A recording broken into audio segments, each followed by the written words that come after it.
When you have this audience, you can launch any new product to it successfully over time. Welcome to the Post-Purchase Pro podcast. This is the only podcast that dives deep into post-purchase marketing to help Amazon sellers increase sales, ranking, reviews, and profits. It's everything that happens after the initial sale that makes a difference. We call this the back end. This is the Post-Purchase Pro podcast, episode 26. Hey, in today's episode, we're going to discuss something we call the Amazon tripwire. You see, the concept is this. If you have a product that's very competitive, or what some would call a high barrier to entry product, maybe it's a very expensive product, or Seth, maybe there's a lot of competition, or maybe the manufacturer has a very high MOQ or minimum order requirement. So instead of putting all of your time and energy and your investment, your nest egg into that one single product that may succeed or maybe it'll fail, right? What we like to do is find what we call a tripwire product or a gateway product, Seth. And the best way to approach this, for example, let me give you an example of a product we sold. It was a memory foam pillow. It's like a $50, $60 pillow. In most people's opinion, that's going to be an overpriced pillow. So it's really hard to get into that market. There were a lot of competitors out there. The MOQ was like container loads, plural. So what we were able to do successfully is find a product that sort of complements the pillow product. Another sleep product that was low barrier to entry, meaning like a simple cut and sew product, low cost, but very high demand. So we came up with the sleep mask. Now, if you look back in Amazon, 2014, 2015, those sleep masks were a very popular product. So imagine if you want to sell the pillow, but the pillow cost, a $250,000 investment and 3 months of your life to build a perfect listing, the perfect brand, but you don't really know how to launch it, right? Because it's so competitive. What we did was we launched a sleep mask and we're able to sell several 100,000 of these sleep masks, which were also highly competitive, but we used it as a break-even lead magnet. In other words, sell the product at a very competitive price and then be able to leverage the customers who bought that product to build a list to sell the product that we really want to sell. Seth, did I explain that right? Yeah, I think so. I can try to add a little clarity for everyone here. So, guys, what we're talking about is using a high volume product that doesn't cost you very much and to sell that product for the reason of building a list that then you can use the list of customers to then sell the product that you really wanted to launch. So I think the sleep mask is a perfect example, Shawn. So we had an advantage in the sleep mask market because we were selling at break even.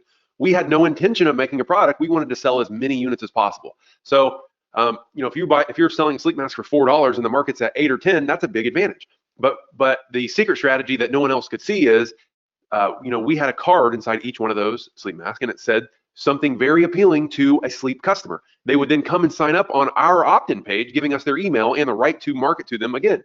And so what we would do is every single time we'd sell a sleep mask, we'd have an opportunity to have that customer in our list that we could then sell a pillow to. And, a fraction of those sleep mask customers did, but we would sell hundreds and hundreds of this product every single day because we were the price leader. And every single time we sold a sleep mask, we could drive that traffic to our pillow listing, which gave us a huge advantage in the pillow market. And none of our pillow competitors knew where we were getting that traffic. They couldn't really compete over there because of what we had going on in the sleep market. That's why it worked so well. Shawn, anything that I missed that time? Yeah, of course. So basically what we're doing is, let's say if you sell 250,000 sleep masks, well, you're not going to accumulate 250,000 customer contacts. But if you get 40 or 50,000 of those, let's call it 20%, to opt in to receive more value from you. Now, guess what? Like Seth said, we have that audience, that massive list that we can then use because, hey, I've already purchased a sleep mask, right? So I'm probably the perfect market. I've already digitally identified and said, hey, I buy sleep products. Send me your pillow, right? And send me a compelling offer on the pillow that makes me want to follow through the click link or click the links to go purchase the product on Amazon, creating a massive influx of orders on Amazon, which spikes the sales velocity, of course, and makes Amazon sit up and pay attention. Say, hey, wait a second, guys, maybe this pillow is a real deal. This is a new product that hit the ground running. It's converting like crazy for new, clean traffic. Let's give it a little juice, rank it to the top of page one. And that's the overall view of how the Amazon tripwire works. It's like, you really want to sell this, but let's go sell this first to create a list, break even. That way you don't have to pay for traffic. You don't have to pay for a rebate. You don't have to buy sponsored ads. You're not relying on someone else's list to promote you. You create your market in-house and then tap into that market. So when you see one of our very successful products or anyone's successful product on Amazon, all you're seeing is what's on the surface.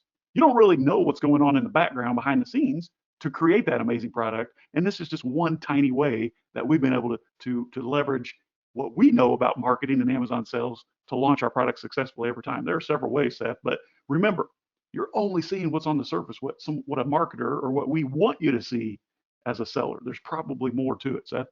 Yeah, good point. And then I wanted to make a note for everyone. So when we, did this exact situation, it's not like we stopped selling the sleep mask after we launched the product. Yes, we built the launch list to then initially launch it to, but we sold sleep mask every single day. And those customers that we were capturing would then be sent to our sleep or our pillow product. So it's like a continual launch. So have you ever launched a product and then you gain some traction and then you lose it and you're like, what happened? Well, that would never happen if you use this strategy, because like the sleep mask customers are consistently every single day adding to the sales of the pillow product. So you're talking about dozens of extra sales daily. That's showing higher conversion. Amazon's loving the traffic because it's a clean external source. And so we're getting credit built up to our ranking every day. So that's what you can do when you use Amazon as a lead source and then send that traffic, your audience, take your audience and really use it to your advantage by sending it back to where you really need it on Amazon. And the pillow is where we made all the money. We were buying that product for $4 and selling it for $50. So we didn't care to have a little bit of money outlaid when we were selling the sleep mask at break even. Shawn? Right. So an easy way to find this, let's say if you have a product that you're already selling, maybe you're doing well, maybe you're struggling, just kind of go look at your product as well as some competitors' product and look at the bottom or down near the bottom of the page in those frequently bought together items. Because what we had found is that our competitors who were already doing well on Amazon, those frequently bought together items were pillowcases, sleep masks, and mattress toppers. So obviously the sleep mask, it's a lot easier, guys, to go out there and sell a $3 sleep mask when everyone else is at $12.99 than it is to jump into a highly competitive pillow market. So let's say you have a kitchen product. Let's call it a pizza stone. It's selling for $40. It's heavy, it's expensive, it's highly competitive. The MOQ is like 1,000 pieces. You're not sure, but you know that everyone who buys a pizza stone also needs a pizza cutter. So you find a very popular, high selling or hot selling pizza cutter, launch the pizza cutter and be the price leader. Be the price leader. It's so easy if you have an exact same product or something similar and it's half the price. Remember, your goal is not to make a profit on that tripwire or that lead magnet product. Your goal is to create a list so that you can then go sell that expensive product that you really want to launch. This is not magical, okay? It's just one of the very successful ways that we've used to build a business. It's just good business, guys. If you don't have an audience to speak to, then no one's going to hear your message. So build the audience first, then broadcast the message to the audience that you own. It's just marketing, Seth. Yeah. And if you already have the expensive product, if you're already selling the pillow, if you're already selling the pizza stone and you don't have that tripwire product, it's okay. You can still go back and find a product that makes sense to support your hero product, right? You can go back and add the sleep mask later if your pillow product is struggling. That is okay.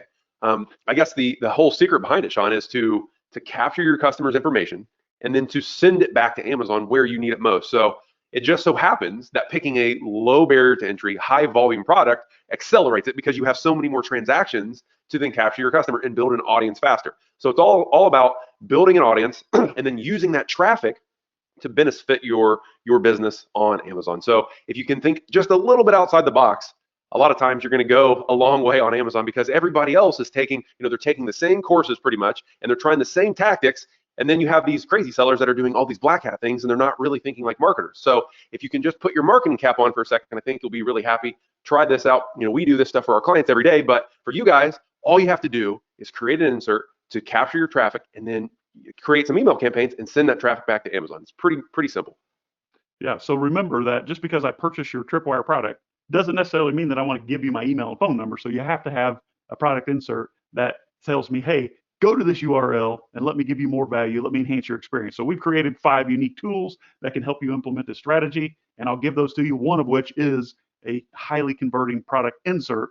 You simply use it as a template, create your own insert, send that to your supplier, make sure that one goes into every single package that ships, and you'll be off to the races, be building your list that only you own and control that you can then use to launch your complementing product. It really is that easy. If you want those tools, where do we have to go to get those, Seth? Yeah, good value, Shawn. So guys, go to postpurchasepro.com/wire, like tripwire, and you'll be able to download those tools, implement this stuff right away, because the faster you can get an insert into your product, the faster you'll start having people sign up to be on your list. And when you have the list, you can start doing all kinds of things that we talk about on this podcast every week. This is just one way to utilize your list. You can utilize your list to create sales on demand. You can create more organic ranking. You can get more reviews, increase your conversions. There's so many things when you actually control the audience. So guys, go to postpurchasepro.com/wire, grab the tools, get this started. And for now, Shawn, I think this has been a great way to kick off the week with Post Purchase Pro episode number 26. Until next time, we'll see you guys.